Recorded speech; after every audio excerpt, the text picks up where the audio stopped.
Hello, hi, welcome back to the channel. Harry Potter, if you don't already know, is a book series about, Harry Potter, an abused child who finds out that he's a wizard. That is a very simple way of putting it, but you most likely know what it is about. Harry Potter, prior to the release of its movies, was already very popular, but its popularity reached unprecedented levels with the release of the movies. The series, despite its popularity, is very flawed. So today I wanted to discuss race in Harry Potter. I will specifically be focusing on the books, including The Cursed Child. However, these issues are most likely present in the movies as well.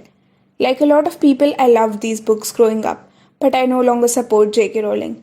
These issues have always been present in the books, but have gained traction in recent times due to JK Rowling's problematic tweets and opinions.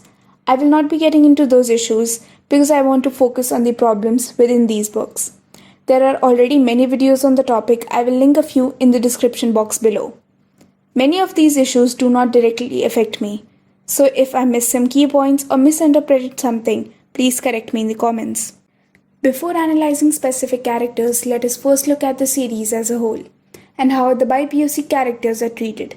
Spoiler alert, not good. A paper I found titled Racism in Harry Potter series very concisely describes the situation. It says, there are several examples of racism in Harry Potter series. Dean is one of those non-white, underdeveloped characters who deserved some character development. He is present in the series from the start to the end. He plays some crucial roles as Harry's fellow Gryffindor, Ginny's boyfriend, and undergoes some interesting adventures in Harry Potter and the Deathly Hallows. But Rowling does not consider him important enough to be developed to a central position. Rowling describes him as a black boy, even taller than Ron. This ostensibly clean-handed phrase contains within itself several racial innuendos.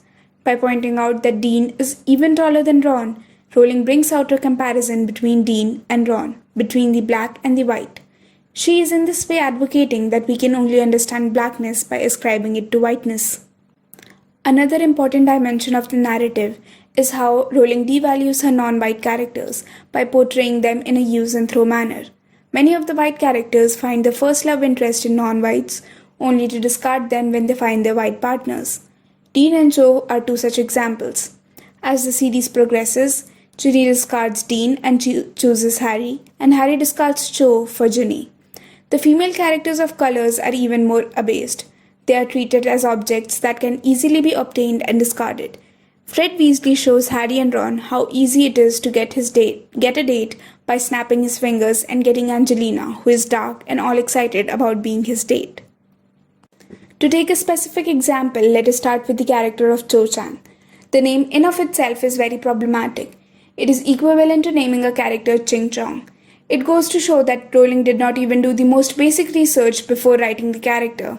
Among the very few Asian characters, she got the most time in the books. However, it did not equate to a complex, thoughtful character, even though Cho goes through a lot in the books.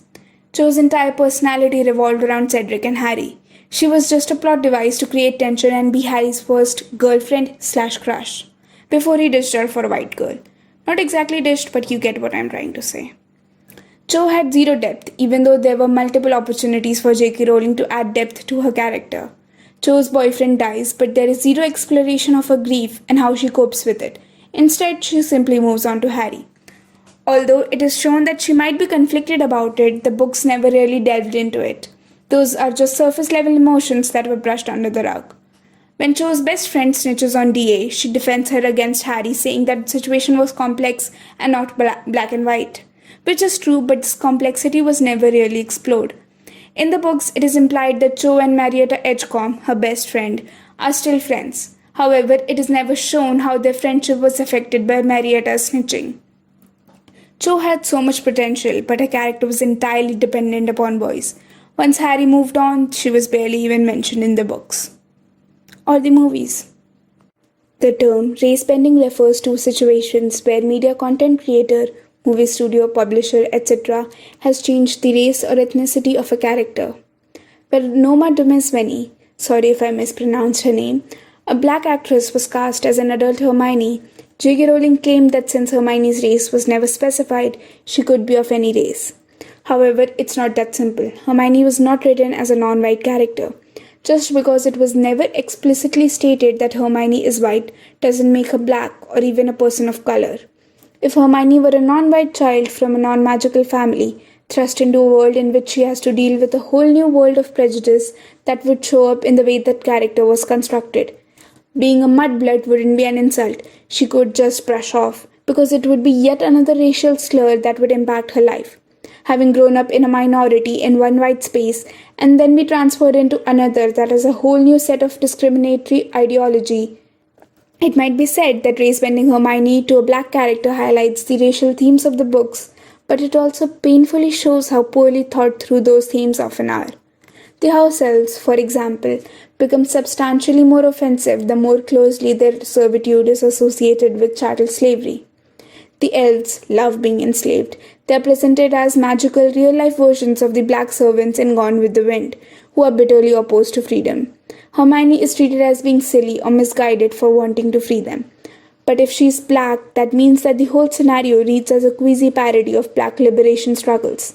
Be quiet with your hashtag elf lives matter. Hermione, or people just want to be servants. Hermione's blackness underlines her double consciousness.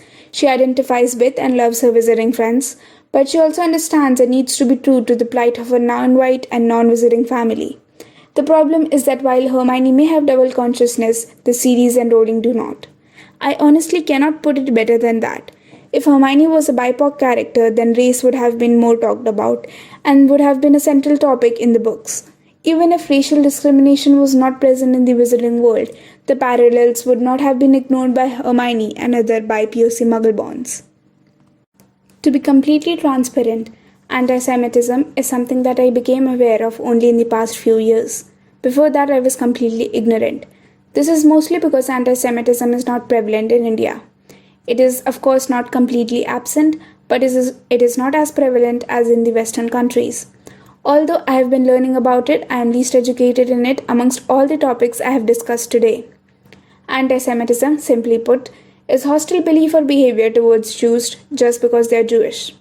It may take the form of religious teachings that proclaim the inferiority of Jews, for instance, or political effort to isolate, oppress, or otherwise injure them. In Harry Potter, the representation of goblins is anti-Semitic. It also translates equally horribly in the movies. Connor Goldsmith, a literary agent, explains, Rowling's goblins are nakedly anti-Semitic caricatures. A race of gnarled, hook-nosed misers obsessed with gold who believe that they own everything they have ever produced, and wizards who purchase these things only rent from them. They appear to run the entire wizarding economy and trust no one but their own kind. It is suggested that secret cabals of goblins work to undermine the wizard government. The fact that these creatures appear in book series, which is ostensibly an allegory for the Holocaust, is as distressing as it is bizarre. One hopes that Rowling didn't intend to create such caricatures because it really undermines a project. But intent isn't really what matters at the end of the day. It is possible that it was not intentional. Rowling probably just borrowed typical representation from classic fantasy and Western folklore. However, intention is not equivalent to impact. The goblins are quoted as anti-Semitic Jewish stereotypes. They validate and further the racist ideologies, and given Harry Potter's popularity, it has already impacted millions of people and will continue to do so. It is extremely important to acknowledge and talk about problematic and harmful messaging of any art. It is extra important to talk about them in something as popular and influential as Harry Potter, whose impact has been exponential and will probably continue to grow. I also wanted to touch upon how important it is not to support JK Rowling in any way, shape or form. Her active participation in funding of anti-trans movements is abhorrent and should be enough reason not to support her. Even supporting something that supports her or Harry Potter indirectly is harmful, because supporting Harry Potter stuff equals increased popularity equals more book sales, and more book sales equals more money and popularity for JK Rowling. And more money and popularity will give her greater power, influence and platform, which will directly affect trans lives. So do not support JK Rowling or Harry Potter. It's not that hard. Thank you everyone for watching this video. If you enjoyed it, please give it a like, comment and subscribe. Thank you.